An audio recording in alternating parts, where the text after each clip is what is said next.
एक राजा के यहां पर लक्ष्मी नारायण यज्ञ हुआ। तो यज्ञ में खीरांग का भोग जाता है, खीर का भोग जाता है यज्ञ भगवान के लिए। तो राजा ने तो पहले दिन संकल्प कर दिया, उसके बाद ब्राह्मणों से कहा अब आप लोग नियमित रूप से यज्ञ कीजिएगा, कभी कभी समय मिलेगा तो मैं बीच में आता रहूंगा यज्ञ में। लंबे दिनों का यज्ञ चला। अब उसमें क्या हुआ कि एक दिन ब्राह्मणों ने सुबह बाल भोग नहीं पाया था, थोड़े भूखे से थे, यज्ञ करने बैठे, इतने में ही खीर का प्रसाद आया रसोई घर से। और खीर में केसर पड़ी थी, खीर में बढ़िया बादाम इलायची सब कुछ बढ़िया था, इतनी सुंदर स्वादिष्ट खीर। ब्राह्मणों के मन में आया इतनी बढ़िया खीर बन के आई है, लेकिन क्या करें, यज्ञ नारायण भगवान को देनी पड़ेगी।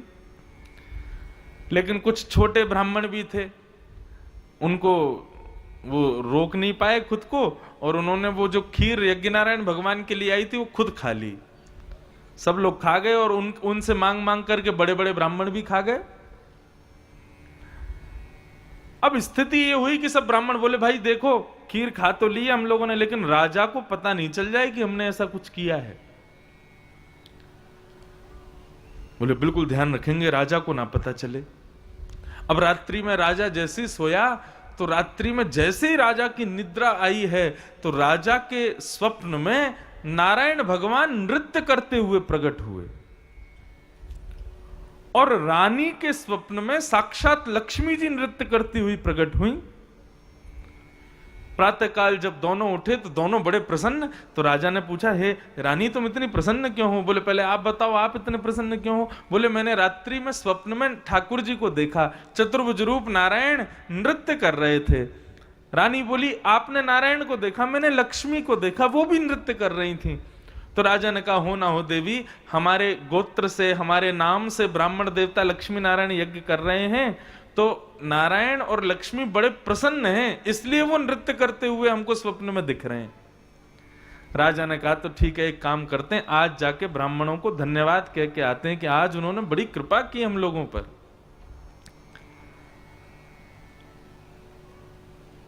ब्राह्मण सारे यज्ञ में बैठे थे, इतने में ही घोषणा हुई कि सावधान हो जाइए राजा पधार रहे हैं। अब तो ब्राह्मण घबरा गए कि कहीं राजा को किसी ने बता तो नहीं दिया कल खीर हम लोग खा गए थे। राजा जैसे ही आए, ब्राह्मण बोले भाई पहले ही अपराध स्वीकार कर लेते हैं, नहीं तो राजा बार में बहुत मारेगा। राजा आते ही ब्राह्मणों ने हाथ जोड़ दिया, बोले हमको पता है राजन आप क्यों आए हो, कल हमसे बहुत बड़ा अपराध हो गया। बोले क्या अपराध हो गया था? बोले कल हम लोग वो खीर जो यज्ञ नारायण भगवान के लिए आती थी उसको हम लोग खा गए थे, ये अपराध हो गया था। राजा ने ब्राह्मणों के चरणों में प्रणाम किया और कहा बोले यज्ञ को आज ही पूर्णाहुति दे दीजिए। कितने दिन का यज्ञ बचा है? बोले 5-6 दिन का यज्ञ और बचा। बोले 5-6 दिन अब कुछ मत करो, केवल भोजन करो आप लोग। क्यों? बोले कल जो खीर आप लोगों ने पाई उसका प्रभाव ये हुआ कि रात्रि में स्वप्न में नारायण भगवान नृत्य करते हुए प्रकट हो गए। मुझे ये बात पता चल गई कि यज्ञ की विधि विधान आदि की पूर्तता से ठाकुर जी प्रसन्न होते हैं। ये जरूरी नहीं ब्राह्मण प्रसन्न हो जाए, ब्राह्मण तृप्त हो जाए, ठाकुर जी अपने आप प्रसन्न हो जाते हैं। इसलिए नाथ अब आप केवल प्रसाद पाओ मेरे यहां रह करके। आज स्थिति ये हो गई है कि ब्राह्मण को भी एक साधारण लेबर की तरह देख लिया जाता है और उससे फिर वो उसी तरीके का कार्य कराया जाता है। ठाकुर जी प्रसन्न नहीं होंगे कभी। ब्राह्मणोस्य मुखमासीत, भगवान का मुख है ब्राह्मण, उससे श्रेष्ठ कार्य करवा करके उसको दंडवत प्रणाम आदि करके। ब्राह्मण को 3 चीज चाहिए, बस नोट कर लो। पहला उचित सम्मान, दूसरा स्वादिष्ट भोजन और तीसरा दक्षिणा।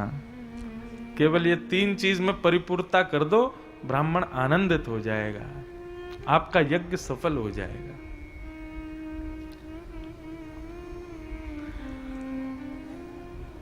तो आकुति के पुत्र हुए यज्ञ नारायण और यज्ञ नारायण का विवाह हुआ दक्षिणा के साथ। देवहूति की तीसरी बहन का नाम है प्रसूति, जिनकी पुत्री हुई सती, और सती का विवाह हुआ देवादिदेव महादेव शंकर भगवान से। परंतु श्री रघुनाथ जी की परीक्षा ली, भगवान पर अविश्वास किया। इस अविश्वास के कारण भगवान शिव ने उनका त्याग कर दिया। बंधुओं, श्रीमद् भागवत कहती है स्वयं, बहुत ध्यान से सुनना,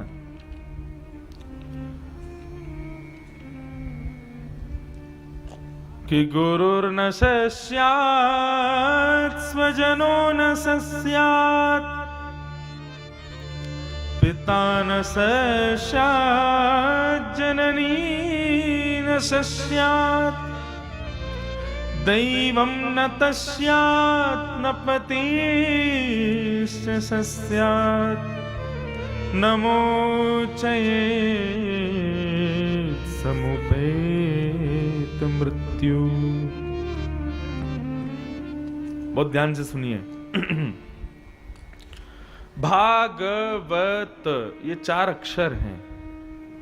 4 अक्षर 4 वस्तु प्रदान करते हैं सुनने वालों को। बहुत ध्यान से सुनिएगा सब लोग, सावधानी से बिल्कुल।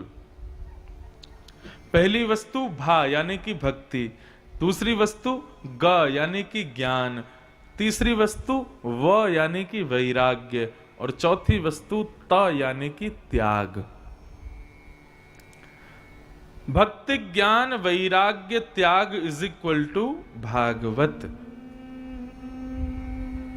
अब आपके ऊपर निर्भर करता है कि आप क्या खरीद सकते हो मुझसे या व्यासपीठ पर बैठने वाले व्यास से। वो भक्ति भी दे रहा है, ज्ञान भी दे रहा है, वैराग्य भी दे रहा है और त्याग भी दे रहा है। ये आपके ऊपर निर्भर करता है कि आप क्या लेते हो। आप कहोगे भक्ति नहीं कर पा रहे हम लोग, तो फिर ज्ञान लीजिए। इतनी क्षमता बुद्धि में नहीं है कि ज्ञान ले सकें, तो वैराग्य लीजिए। और वैराग्य भी नहीं लोगे तो यहां आए हो तो खाली हाथ तो जाने नहीं दूंगा। त्याग तो आपको करना पड़ेगा। और ये त्याग करना किसका है? कुछ तो लेके जाओ। तो भक्ति नहीं सही, ज्ञान ना सही, वैराग्य ना सही, त्याग तो आपको लेना पड़ेगा। और त्याग किसका करना है? सूरदास जी कहते हैं, जाके संग कुमति उपजत है, पड़त भजन में भंग। जाके संग कुमति उपजत है, पड़त भजन में भंग। तजोरे मन हरि विमुखन को संग, तजोरे मन हरि विमुखन को संग। आज एक बात दृढ़ निश्चित कर लीजिए, 4 दिन हो गए कथा को, कुछ तो संकल्प लीजिए। एक संकल्प मेरे कहने से अभी ले लीजिए।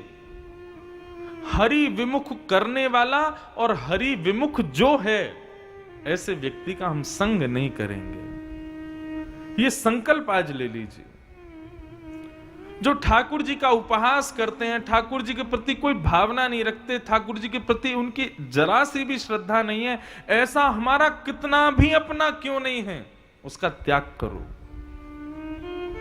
श्रीमद् भागवत कहती है, गुरु न सस्यात्। यदि गुरु ठाकुर जी को पीछे रखता है, खुद को आगे रखता है, अपनी पूजा पहले कराता है, ऐसे गुरु का त्याग करो। स्वजनो न सस्यात्। स्वजन परिवारी जन यदि ठाकुर जी को श्रेष्ठ नहीं मानते, अपने खान पीन की ही व्यवस्था में लगे रहते हैं, अपने उत्सवों की व्यवस्था में ही लगे रहते हैं, ठाकुर जी से जिनका कोई संबंध नहीं है, त्याग करो ऐसे परिवारी जनों का। तीसरी बात, पिता न सस्यात्। यहां पर लिखा है कि भाई पिता भी यदि भगवत विमुख हो तो उसका भी त्याग करो। और तो क्या कहें, जननी न सस्यात्। उस मां का भी त्याग कीजिए जो भगवत मिलन में बाधा बने। वैसे ऐसा कभी हो नहीं सकता। कि माता पिता बाधक बने, लेकिन फिर भी क्या पता कोई पूर्व जन्म के कृत्य के कारण ऐसे बने हों, तो उनका त्याग करो। दैवम न तस्यात्, उस देवता का भी त्याग करो जो भगवत मिलन में बाधा बने। पतिश्च सस्यात्, उस पति का त्याग कर दो, उस पत्नी का त्याग कर दो जो भगवत मिलन में बाधा बने। कहने का अभिप्राय, भगवत मिलन में जो सामने आ जाए उसका त्याग करो। अब एक बात, कई लोगों के हृदय में प्रश्न उठा होगा, नहीं भी उठा तो मेरे तो उठ ही रहा है, तो मैं अपने मन का भाव ही कहूं। अब यहां लिखा है कि सबका त्याग करो, मां का भी, पिता का भी, पति का भी, पत्नी का भी, बच्चों का भी, परिवार का भी। जब त्याग ही करना है तो फिर फंसाया क्यों है इन सब में? जब छोड़ना ही है सबको तो फिर इसमें डाला क्यों है ठाकुर जी ने? कहां तो कहते हैं कि ठाकुर जी माता पिता का जो बैरी है वो मेरे को कभी प्राप्त नहीं कर सकता, और जब माता पिता ही भगवत विमुख हों, ऐसे माता पिता का त्याग नहीं कर सकते, और यहां लिखा है कि त्याग करो। तो ये पूरा भाव क्या है, इसको समझिए।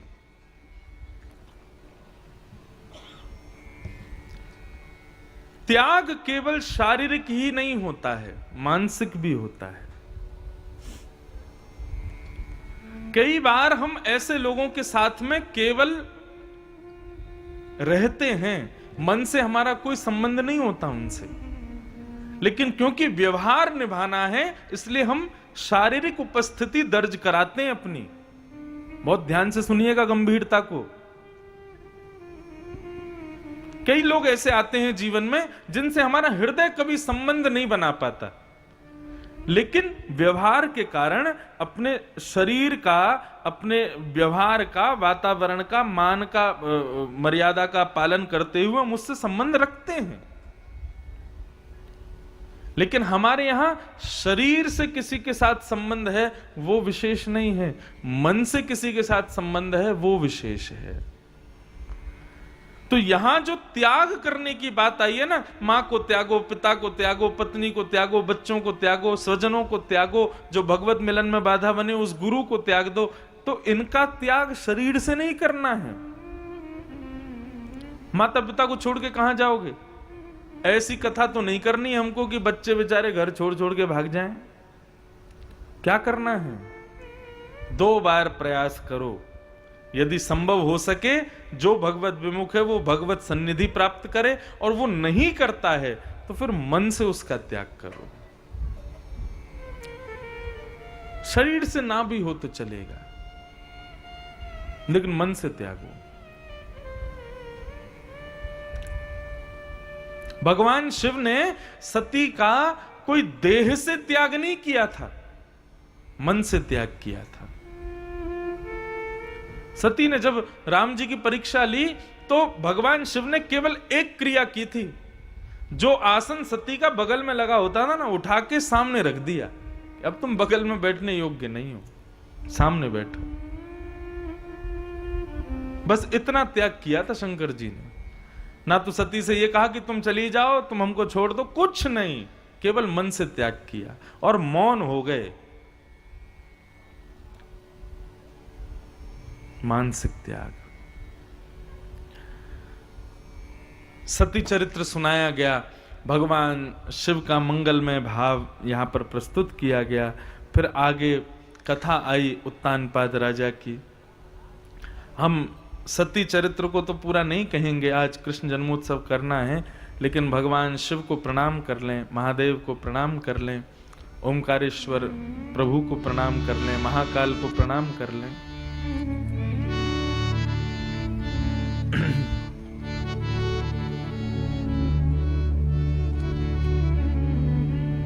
ओम शिव परात्परा शिव, ओंकारा शिव तव शरणम। ओम शिव परात्परा। गाइए सब लोग। ओंकारा शिव तव शरणम। ओम शिव परात्परा शिव।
जाके गाओ।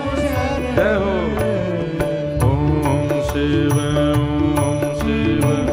परात्परा शिव ओंकारा शिव तव शरणं। ओम शिव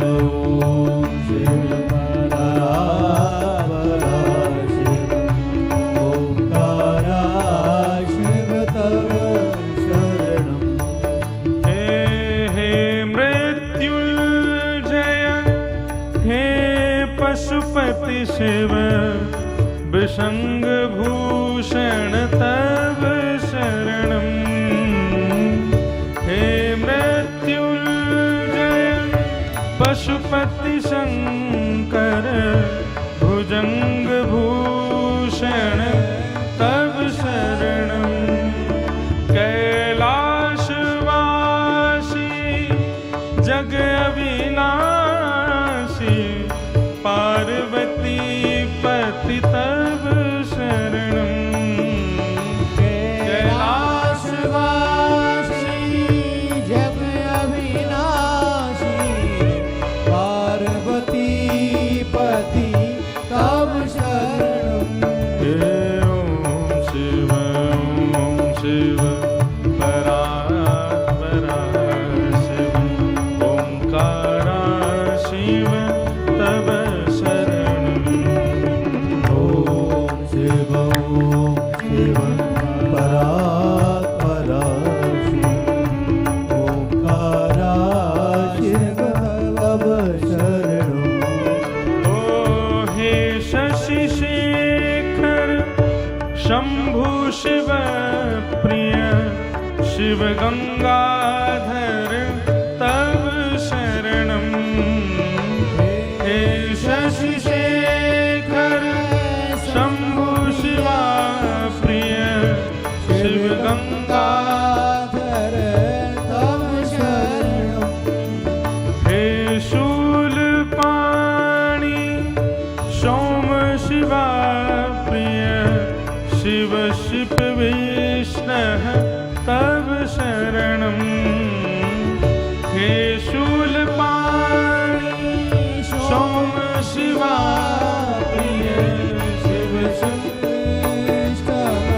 तव शरणं। ओम शिव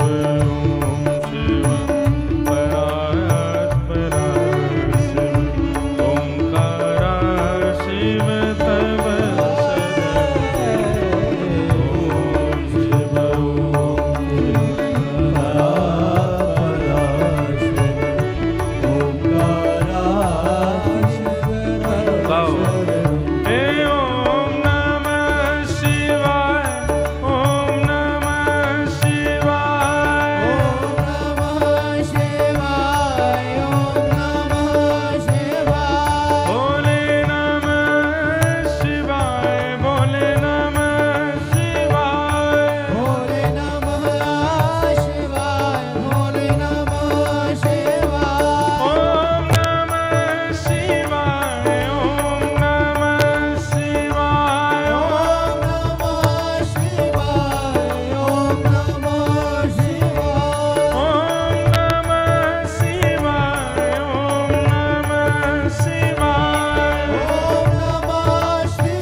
हाय